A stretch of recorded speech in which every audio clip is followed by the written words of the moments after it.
You can find that on YouTube and on social media. But I wanted to have a conversation that Brother Michael, once again, he brought this to my attention, and I'm glad my brother did, where he talked about Japanese Americans and how they are making it clear that because they receive some form of reparations, Black Americans should too. Let me bring my brother back into the frame around this. And Brother Michael, this is very, very interesting. When I read the piece that I saw, I was like, well, it makes sense. And it will take, I think this will take the conversation to the next level. Let me just share with y'all, with our crew, what folks are saying. Here's it is from AP. This is what's happening now, folks. Take a look at this. From California to Washington, D.C., activists are joining revived reparation movements and pushing for formal government and compensation for the lasting harm of slavery's legacy on subsequent generations, from access to housing and education to voting rights and employment. Japanese American activists in California are studying the landmark report issued by the California's task force and plan to reach out to college students, churches, and other community groups to raise awareness about why Black reparations is needed and how it intersects with their own struggle. All right, Keenan, let's stay right there for a minute. Then we'll share the second quote in a minute. But I want to go to you, Brother Michael, on this. This is very interesting because I remember, Brother Michael, when that conversation, and make sure you're not on mute, big bro. I remember, yes. There we go. When there was a conversation about the violence that was happening, that spate of violence that was happening against Japanese Americans in certain cities like New York City and other parts of the country, Black people, I remember having this conversation on this platform where Black people were like, oh, so the government can address the violence against Japanese. And we're talking about, supporting the Japanese community, but then we're not talking about what's been going on for Black people, which is understandable, But there were a lot of people feeling some type of resentment against Japanese folks for getting any type of government assistance or getting some type of policy to speak to their harm. Now, this is an interesting situation because you got Japanese Americans who are saying, look, we received reparations for what was done from our people from Pearl Harbor, from Nagasaki and Hiroshima, and all of that America has done. We stand in solidarity. How do you reconcile these 2 points, Brother Michael? Well, number one, people have to really understand the history prior to 1988. The first hate crimes act ever signed into law in the history of this country was signed into law in 1968 by President Lyndon Baines Johnson. It was part of the Fair Housing Act, and it was a result of the modern day civil rights movement, and it was largely for African Americans. That's the first hate crimes act ever signed into the history of this country. Then when you go and study why the Department of Justice was created in 1870 by Congress during Reconstruction, the Department of Justice was created largely to enforce the new rights that African Americans were getting and to prosecute those who were violating their rights. And this is why in 1871, you had the Ku Klux Klan Act. And then you have President Ulysses S. Grant that declares martial law in 9 counties in South Carolina to crack down on the Klan. And you had Klansmen prosecuted by the Department of Justice. When we look here at what Japanese Americans got, first of all, it's important to understand which Japanese Americans got a one-time payout of $20,000, which totaled over $1.6 billion. It was approximately 82,250 Japanese Americans. It was not all Japanese Americans in the country. It went to those directly who were put into those internment camps during World War II, about 1941 and 1945 or so. And it went to those who had to be evacuated. Okay. So this past Congress, now I posted this link here from justice.gov.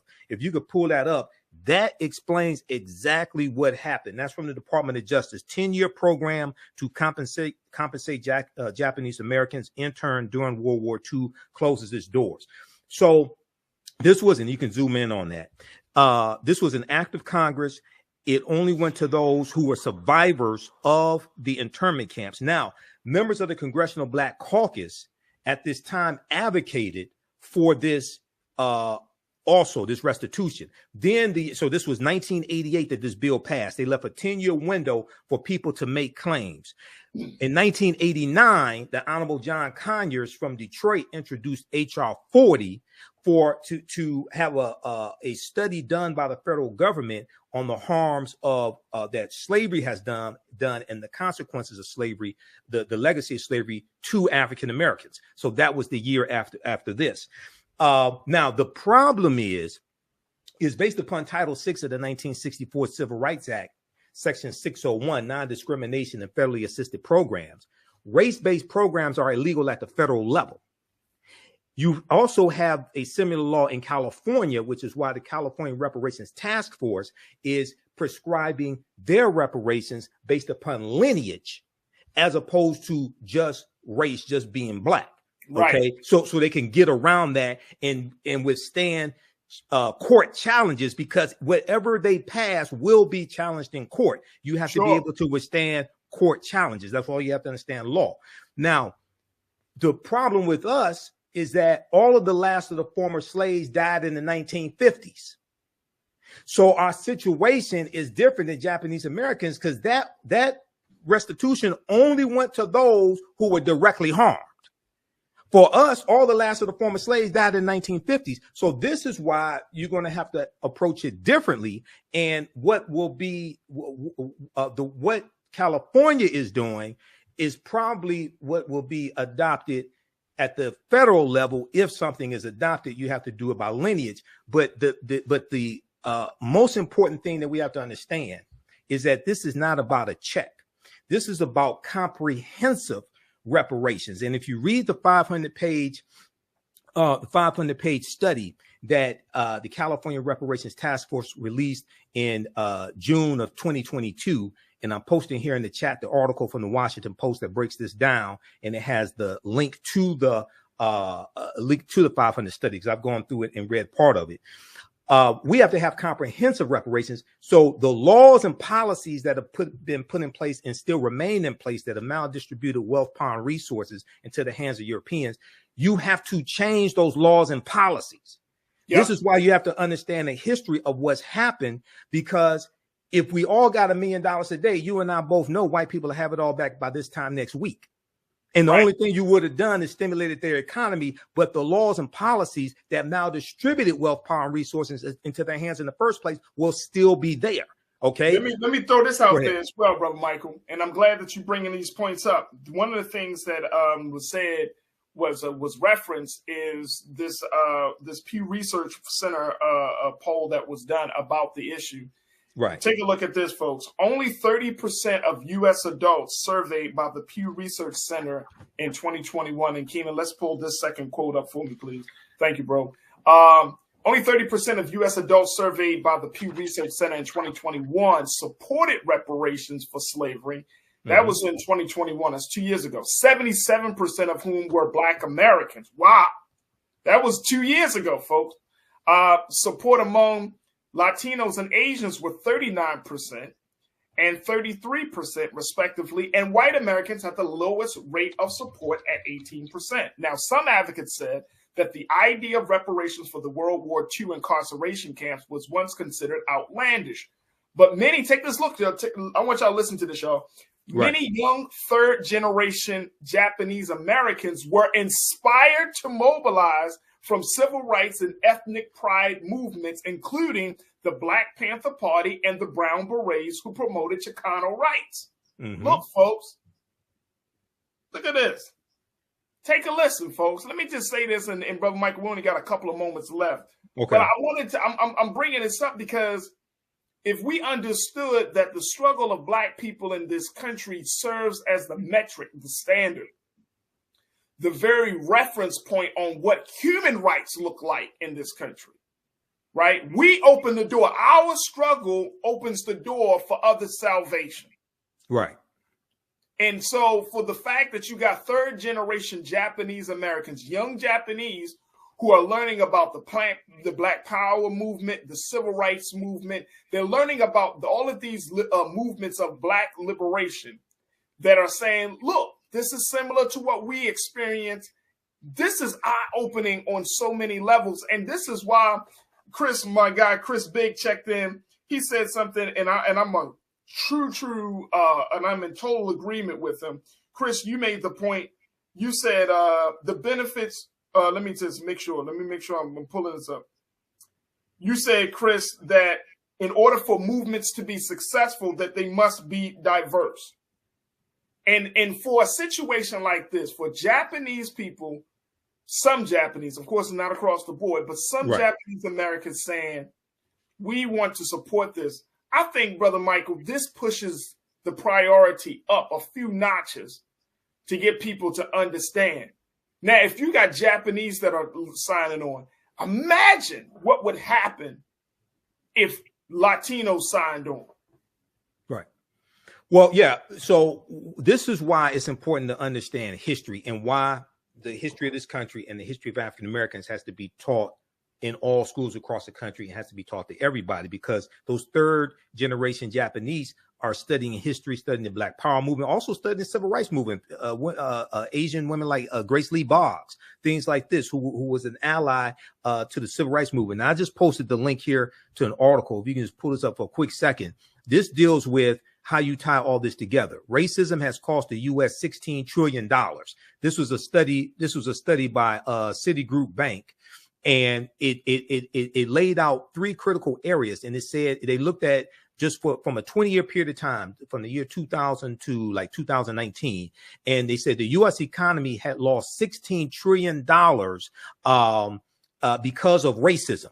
And they said black workers have lost $113 billion in potential wages over the past 2 decades because they could not get a college degree.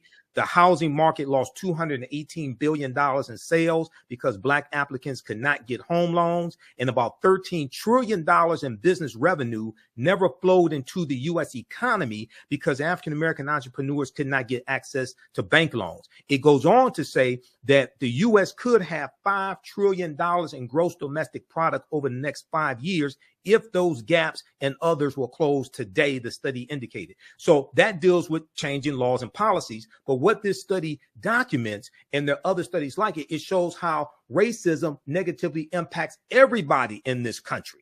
It's lost opportunity for everybody, even though we get the brunt of it. So it requires a re-education process and really teaching this history. That's why Juneteenth becoming a federal holiday could be very powerful if we know how to use it, because it allows us to force into the national conversation a history that Republicans are passing laws and state legislators to keep that history from being taught in the schools. So it requires a total re-education process and show how all this is hurting everybody, and policies that are good for African Americans are good for America in general. Come on, there it is right there. Look, we're going to end it right there. Hey, Brother Michael, I'm so happy that you brought this topic. I'm serious, brother.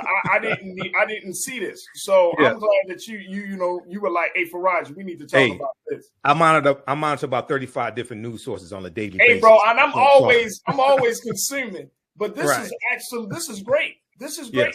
And I think it's going to push the movement. I think it's going to push the conversation further along. I think it's going to, and it's a huge. This uproots white supremacy on so many levels, Brother Michael. You know it, and I know it. You're starting to see Japanese. You got, of course, Black folks. If we start to see more groups of people standing behind Black folks and saying, yeah, their struggle is our struggle. Oh, right. Oh, right. Brother. Exactly. Like, it's the sky's the limit. Look, we got a couple of seconds left. Talk to us about the work you're doing.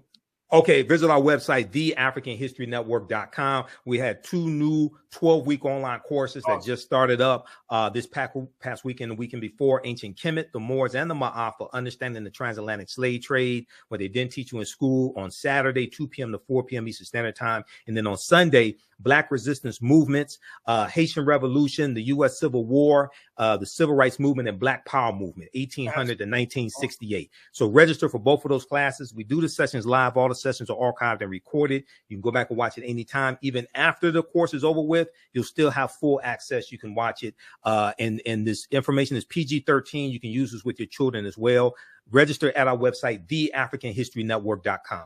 There it is, Brother Michael Imhotep. You can see him on Mondays here on The Culture. You can also check him out on Roland Martin Unfiltered. Yeah, on Fridays. And so we're so happy he's able to spend some of his time and, most importantly, his brilliance with us. Thank you, Brother Michael. Oh, thank you, brother. Thank you, Farajii. Peace.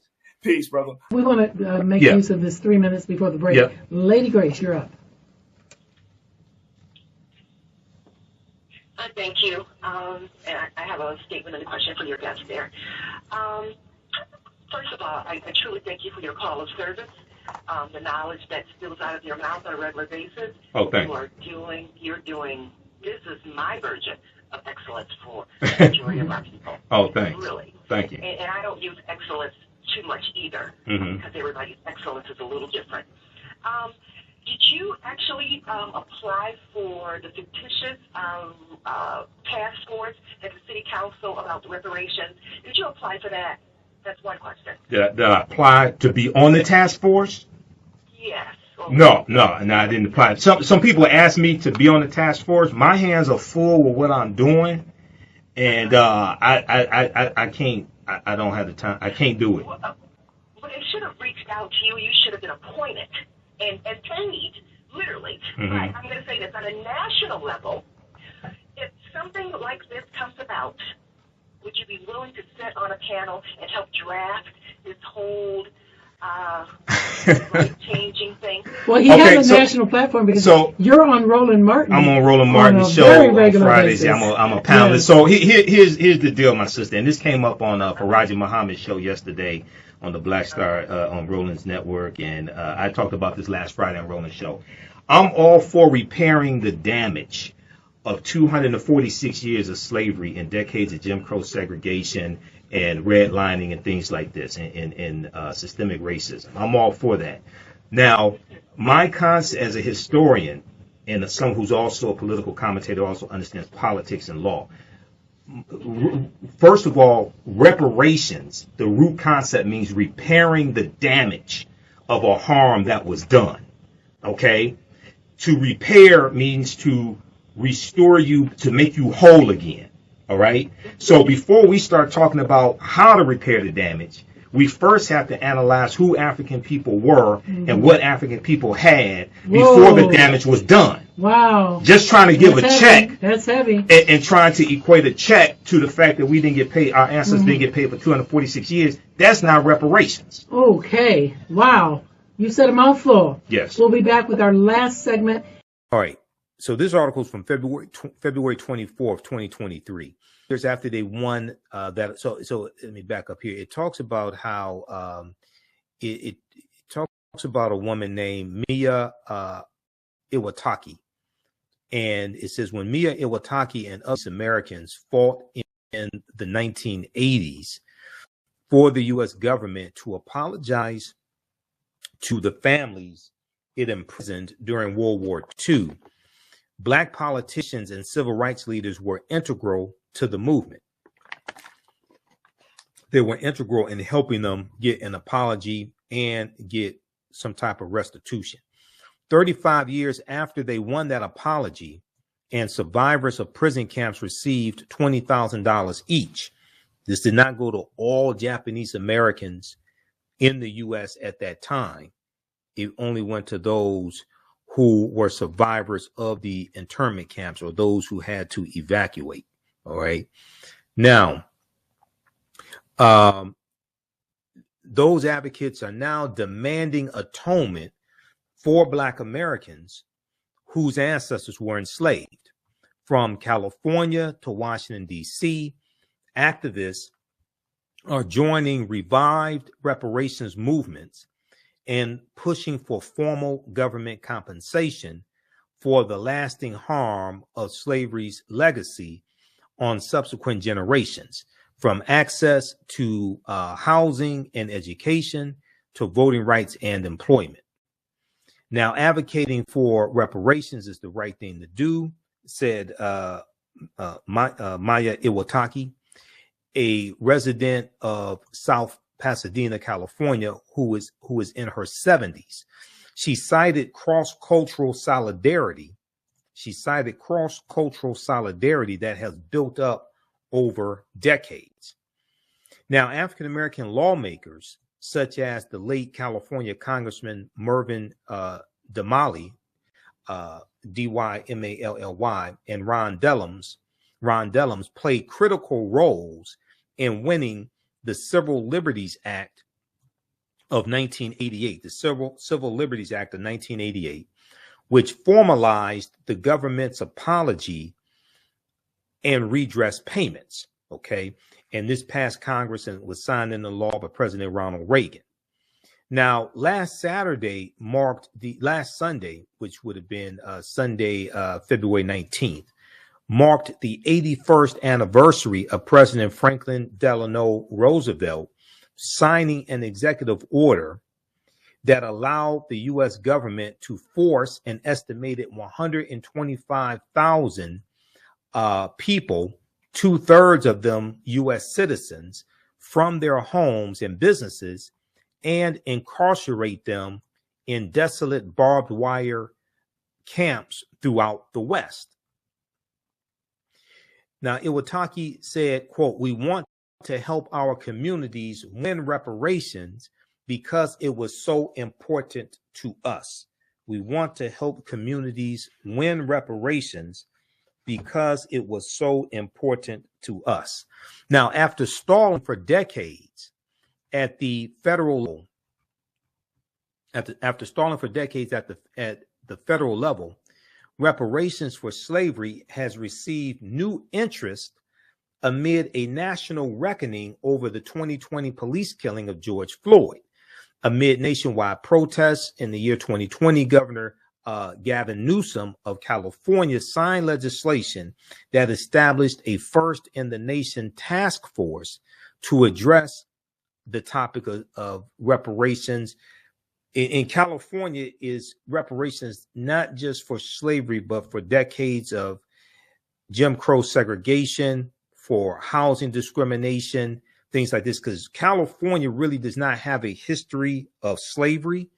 When California came into the Union in 1850, it came in as a free state.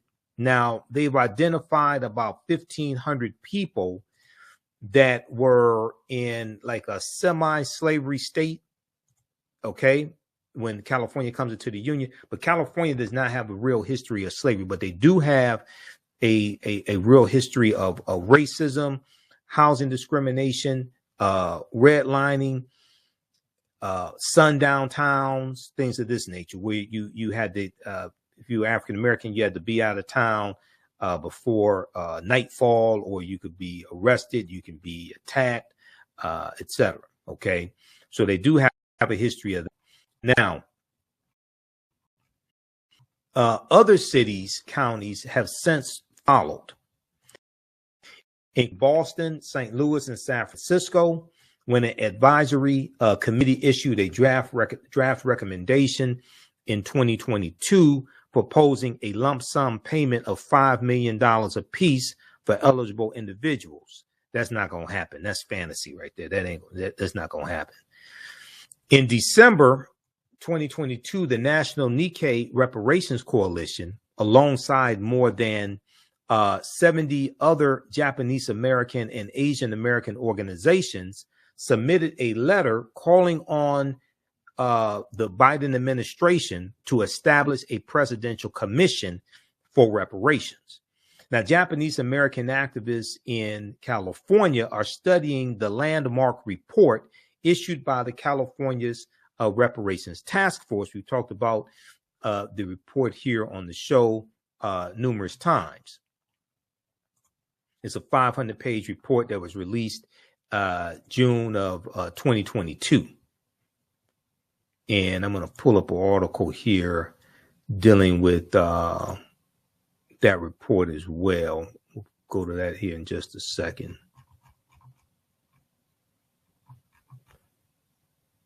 Okay.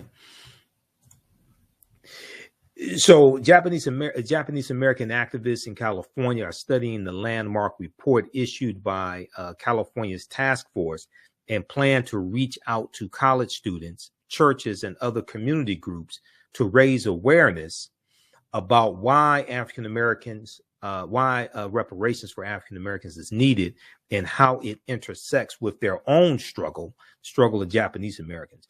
Now, reparations critics say that monetary compensation and other forms of atonement are not necessary when no one alive today was enslaved or a slave owner, overlooking the inequities today impacting later generations of Black Americans. Now, and what happened was after that the bill passed in 1988, we know that Representative John Conyers from Detroit introduced H.R. 40. Okay, that was in 1989, the year after he introduced H.R. 40. Okay, now President Ronald Reagan signed the Civil Liberties Act of 1988, providing living survivors with a formal apology and $20,000 each for the, quote, grave injustice, end quote, done to them. It would cost the U.S. government $1.6 billion. So from 1988 to 1998, they paid that out. A year after Ronald Reagan signed Japanese reparations into law, the late Congressman John Conyers from Detroit introduced a bill to consider slavery reparations, named after the promise of 40 acres and a mule that the U.S. initially made to free slaves. The bill has gone it really hasn't gone anywhere. It made it out of the House Judiciary Committee for the first time. I think it was like 2021, something like that. The promise of 40 acres and a mule, that didn't apply to all former slaves. Just so people understand, that was 400,000 acres of coastal land divided up into 40-acre plots, coastal land in South Carolina, Florida, and Georgia. So it was split up among about 40,000 African-American families, but President Andrew Johnson ends up taking most of that land back. We'll continue this discussion on the other side of the break. We'll be back in a few minutes. Welcome back to the African History Network show. All right. So right before the break, we were talking about the article from the Greedo.com press. Name of this article is Japanese Americans Push for Black People to Receive Reparations. Japanese Americans push for Black people to receive reparations. Now, I know a couple weeks ago, somebody called in and they were talking about reparations for African Americans. They mentioned the Japanese, and they said the Japanese are getting reparations. They're not getting reparations. They already got it. And this was from 1988 to 1998. And let's look at what they actually got, because there's a whole lot of misinformation floating around about this. One, it did not apply that were living in the U.S. between 1988 and 1998. It only applied to those who were survivors of the term. Okay.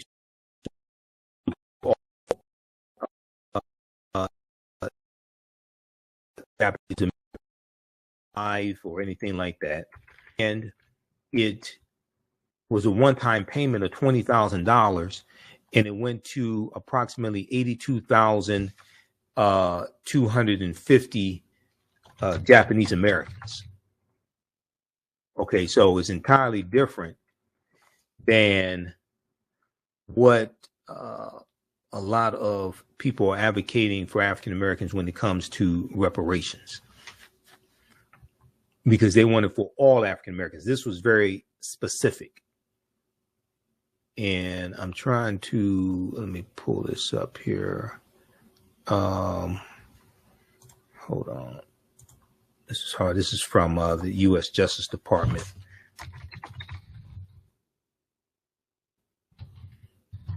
In your program to compensate Japanese Americans interned during World War II. So this is at justice.gov, the Department of Justice website. Also at archives.gov, they have, which is the U.S. National Archives. They have some information on this as well. But I want this sheet, because that's what I have printed up. I want this sheet here from justice.gov. Okay, so this is a press release from Friday, February 19th, 1999. Okay, in a 10-year program to compensate Japanese Americans during World War II closes its doors.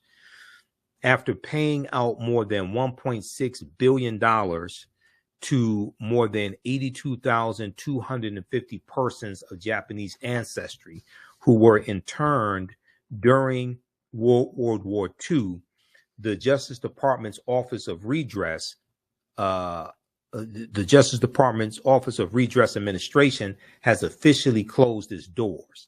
The Redress Program, which was established by the Civil Liberties Act of 1988, acknowledges, apologizes, and makes restitution for the fundamental injustice of the evacuation, relocation, and internment of Japanese Americans during World War II. The Justice Department's Office of Redress Administration, ORA, O-R-A, was charged with administering the 10-year program, which by operation of law officially closed on February 5th, 1999. Final figures were released today. This is back in 1999.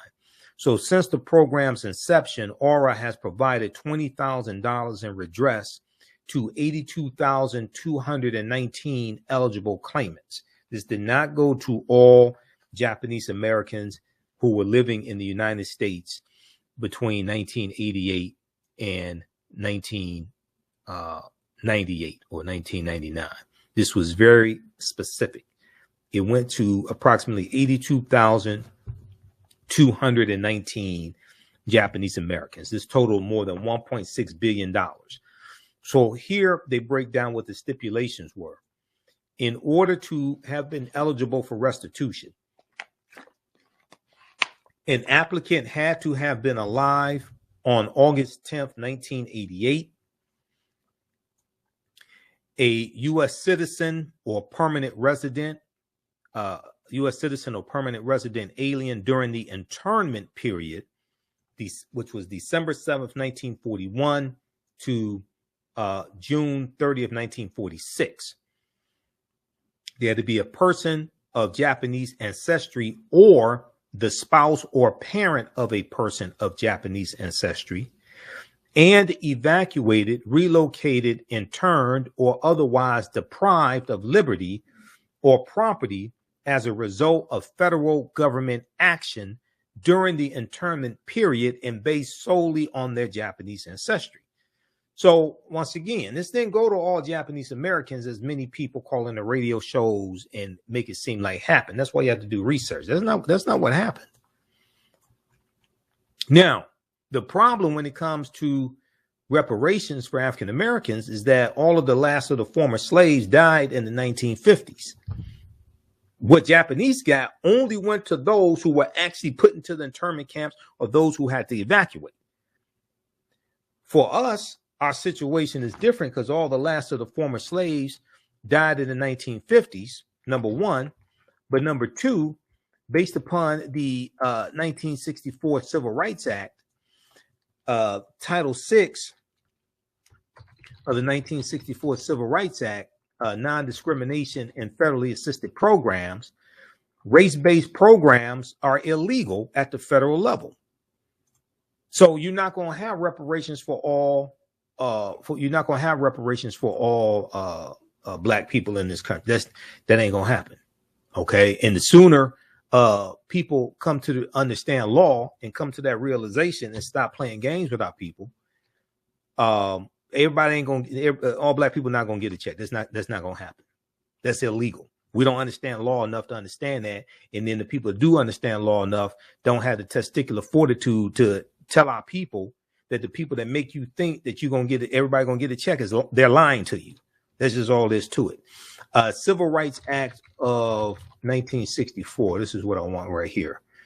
And this is at, I want archives.gov. Okay, where is this? Okay, it's Title VI of the 1964 Civil Rights Act. is non-discrimination in federally assisted programs. Okay. Also, they have it at archives.gov as well.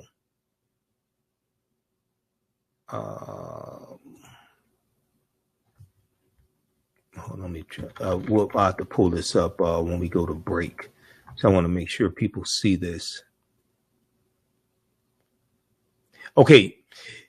So as I've talked about before, one of the things that has to happen is that we have to understand history, law, economics, and politics.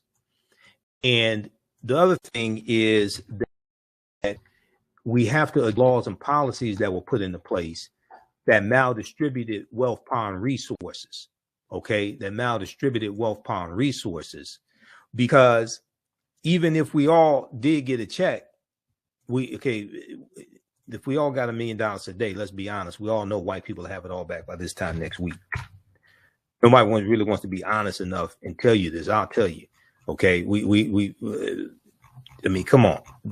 97% of our dollars are spent with people that don't look like us. And then after you spent the money, the laws and policies that have now distributed wealth, power, and resources will still be in place.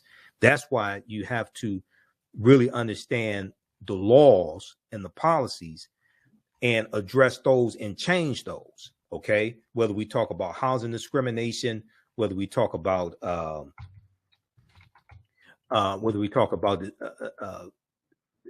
discrimination when it comes to jobs, maldistribution of wealth, etc. You have to change those policies that were actually put in place that maldistributed wealth, power, and resources in the first place.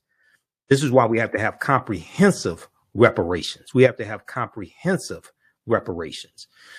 So this is from archives.gov, 1964 Civil Rights Act. Okay, 1964 Civil Rights Act.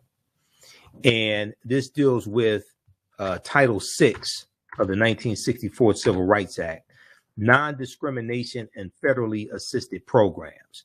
Section 601. It says no person in the United States shall, on the ground of race, color, or national origin, be excluded from participation in, be denied the benefits of, or be subjected to discrimination under any program or activity receiving federal financial assistance. This is why it's illegal to have policies at the federal level for just one race of people. This is why when Ice Cube put out his contract with Black America, or whatever he called it, even though I talked about this before and said I think he meant well, he didn't consult with I don't think he consulted with legal scholars. I don't think he consulted with attorneys that have experience in crafting legislation, because you're not going to have you're not going to have policies that are only for African Americans. That's illegal. That's not going anywhere. And if somehow it gets implemented, you're going to be sued. The government will be sued in court. It's going to be overturned in the courts. Okay.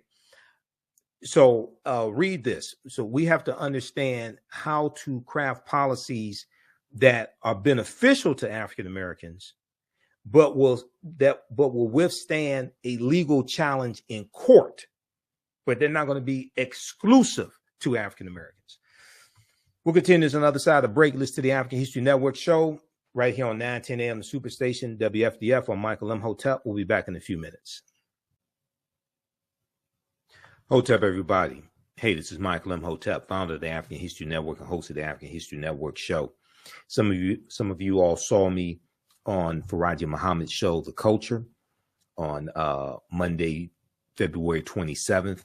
And we talked about Scott Adams, creator of the Dilbert comic strip, who is losing newspapers that carry his comic strip because of a racist tirade that he went on.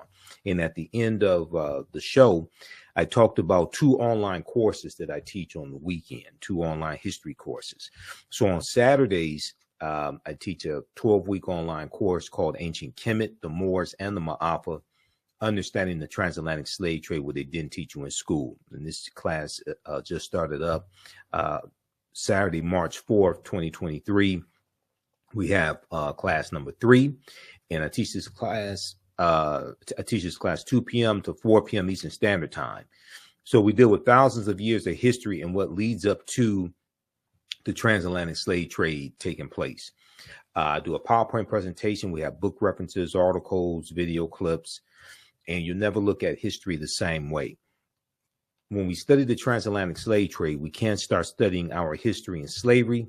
Even when we deal with the transatlantic slave trade, which is important to study, we can't start in 1619 or in the 1440s when the Portuguese get involved. We have to understand the history chronologically and deal with the 800-year occupation of Europe by the Africans known as the Moors, who enter into the Iberian Peninsula today known as Spain and Portugal from North Africa in 711 AD, and they take the teachings from ancient Kemet, ancient Egypt, into Europe. Now, and these teachings are going to bring Europe out of the Dark Ages. Now, this course not only deals with the transatlantic slave trade, but it also deals with thousands of years of history that leads up to the transatlantic slave trade taking place. August 20th, 2019 marked the 400th year anniversary of the 20 and odd Africans who came into Point Comfort on August 20th, 1619 on that White Lion pirate ship in what would later become called the colony of Virginia. Now, this year, 2019, was known as the year of return, as many African Americans were and continue to reconnect to Africa and traveling to Ghana and other West African countries, the original people of North, Central, and South America. Okay.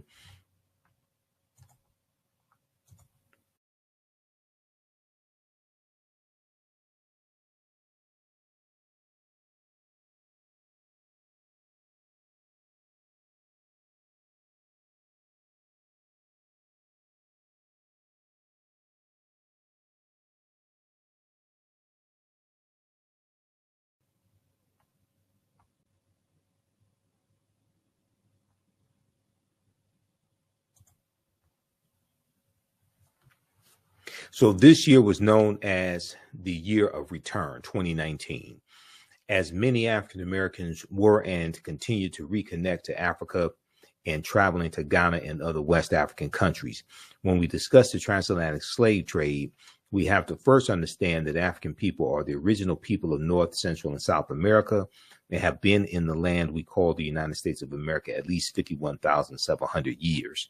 And one of the sources that we use in the class is Dr. David Imhotep's book, The First Americans Were Africans, Documented Evidence. Now, you don't have to buy any of these books to follow along in class, but we use them for reference. So there's about 70, 80 articles that we reference as well. Visit our website, theafricanhistorynetwork.com, theafricanhistorynetwork.com. And we have the information right on the homepage of the website. 12-week online course, Ancient Kemet, the Moors, and the Ma'afa, Understanding the Transatlantic Slave Trade, what they didn't teach you in school. So this class is on sale, $80 right now. Our next class is Saturday, March 4th, 2023, 2 p.m. to 4 p.m. Eastern Standard Time. Click right here to register for the full course. So I do the sessions live. All the sessions are archived and recorded. Even after the 12-line course is over with, you can go back and watch the entire course as much as you want to. You'll have full access. All right. And then we also have a bundle pack where you get both classes that I teach on sale for $120. That's a $300 value. There will be 5 of my lectures that will be in the video library when you log into your account, and you'll be able to watch 5 of my lectures as a free bonus as well. Now, the second class that I teach deals with history from 1800 to 1968. And this is Black resistance movements from the Haitian Revolution to the Civil War, Civil Rights Movement, and Black Power Movement, 1800 to 1968. So I teach this class on Sundays, 2 p.m. to 4 p.m. Eastern Standard Time. Our next class is Sunday, March 5th, 2023. And with this course here, we study in depth this 168, 170 year period of history. Okay, this is a 12-week online course as well. Same structure as the first class. Click right here to register here. And we have to understand that history leading up to the Civil War, what led up to the Civil War taking place, but then also understand what happened after slavery ended as well. Okay, and this helps us understand how we got to where we are today. What were the laws and policies? What were the laws and policies that were put in place to put us in the predicament that we're in today as African Americans, to understand where we need to go from here. Okay, so in the aftermath of the insurrection on January 6, 2021, at the U.S. Capitol, many leading historians drew parallels between the violence that we saw January 6, 2021, and the Reconstruction era, which is 1865 to 1877. And this is the period after the Civil War ended in 1865. This was a period of political revolution directly following the American Civil War. Now, this 12-week online course will analyze U.S. history primarily from the African-American perspective, beginning in the period 1800 to 1856, leading up to the end of the Civil War, okay, in 1800 to 1865 as well, and the 13th Amendment. We'll look at the Reconstruction era, 1865 to 1877, the Red Summer of 1919, the Jim Crow era, World War I, the Great Migration, 1915 to 1970, World War II, the Civil Rights Movement, and Black Power movement. To better understand where we need to go from here and the laws and policies that need to be put in place, but you have to understand how you got to where you are today. The laws and policies that have now distributed wealth, power, and resources into the hands of Europeans, and we have to understand the lasting legacy of slavery as well. Now, it's important to understand this chronology of history to get a better understanding of how we got to where we are now, to understand where we go from here. Unfortunately, some of this history is repeating itself. Okay, unfortunately, some of this history is repeating itself. So this class, you can register for it now. As soon as you register, you can watch the class number 1 that we just had. That's that. All right. Now, there's a good article from time.com that we reference in the class as well. There's a good article from Time Magazine, time.com. And this article is a new report finds that 45 states are to students. A new report finds that 45 states are failing to teach students about the period that shaped race relations after the Civil War. And they're talking about the Reconstruction era. Okay, the Reconstruction era. And if we look briefly here at this article, it says scholars say studying the aftermath of the Civil War help context many of the most seminal events in the U.S. in recent years, from the brutal murder of George Floyd by police to the voter suppression laws enacted after Black voters played a big role in helping Joe Biden and Kamala Harris be elected president and vice president in 2020. But despite the timeliness of the era in today's climate, many students in American schools will not get a full education on Reconstruction until they go to college. Okay, many students in American school will not get a full education on Reconstruction until they go to college. Now the problem is most of them are not going to go to college, or a good portion of them are not going to go to college. All right, so that's why the content of this course is so important. And your understanding of politics is directly related to your understanding of history. And politics is the legal distribution of scarce wealth, power, and resources, and the writing of laws, statutes, ordinances, amendments, and treaties, their adoption, interpretation, and enforcement. So coming out of this course, you'll have a much better understanding of how we got to where we are today, the laws and policies put in place, the laws and policies that need to be put in place to take us to where we need to go. Okay, so this is understanding where we go from here. All right, so visit our website, theafricanhistorynetwork.com, theafricanhistorynetwork.com. We have the information around the homepage of the website. Black resistance movements from the Haitian Revolution, the Civil War, the Civil Rights Movement, the Black Power Movement. So we start in 1800. We look at the Louisiana Purchase of 1803 and the Haitian Revolution as well, 1791 to 1803, because those two events are related. And then we go through history chronologically, and we look at things like the Missouri Compromise of 1820, Texas winning its independence in 1836 from Mexico, Mexico winning its independence in 1821 from Spain, the Mexican-American War, 1846 to 1848, Treaty of Guadalupe Hidalgo, which ends the Mexican-American War, and the U.S., as a result of the Treaty of Guadalupe Hidalgo, is going to get the territory that makes up California, Arizona, New Mexico, Colorado, Utah, and Nevada. They're going to get all that from Mexico. Mexico loses about a third of their territory. We look at the Kansas-Nebraska Act of 1854, and we look at why the Civil War starts April 12, 1861. Then we go through and analyze the U.S. Civil War, Emancipation Proclamation, January 1st, 1863, which did not free the enslaved Africans. Ratification of the 13th Amendment, December 6, 1865. Reconstruction era, 1865-1877. Compromise of 1877, which ends Reconstruction, and Rutherford B. Hayes becomes president.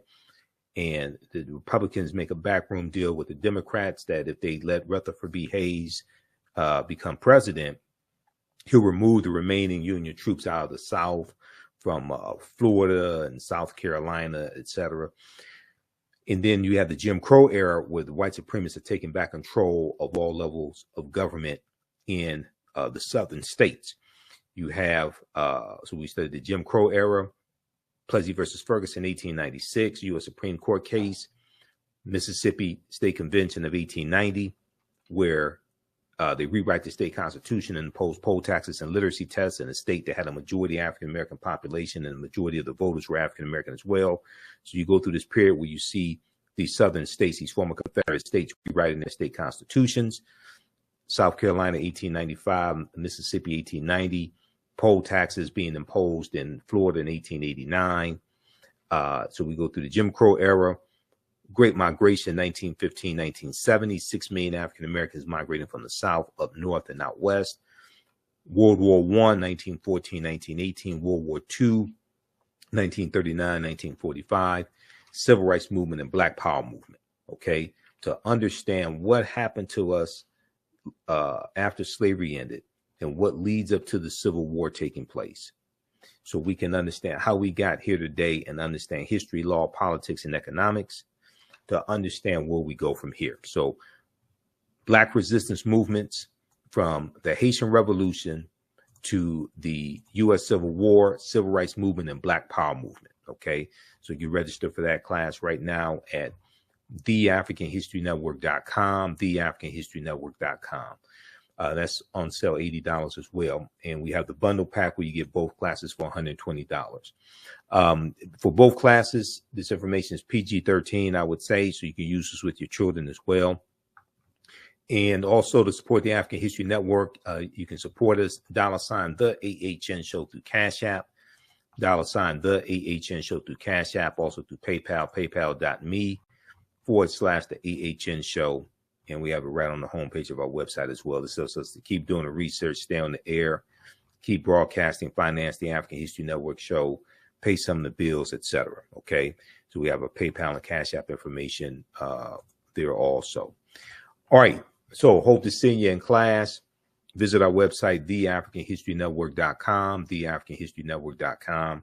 Remember, right now, also for returning students, those who have paid for one of my online courses in the past, you get a 50% discount returning students, you get a 50% discount on our bundle pack. So email me at ahnshow@theafricanhistorynetwork.com, ahnshow@theafricanhistorynetwork.com. All right, and we'll get you taken care of.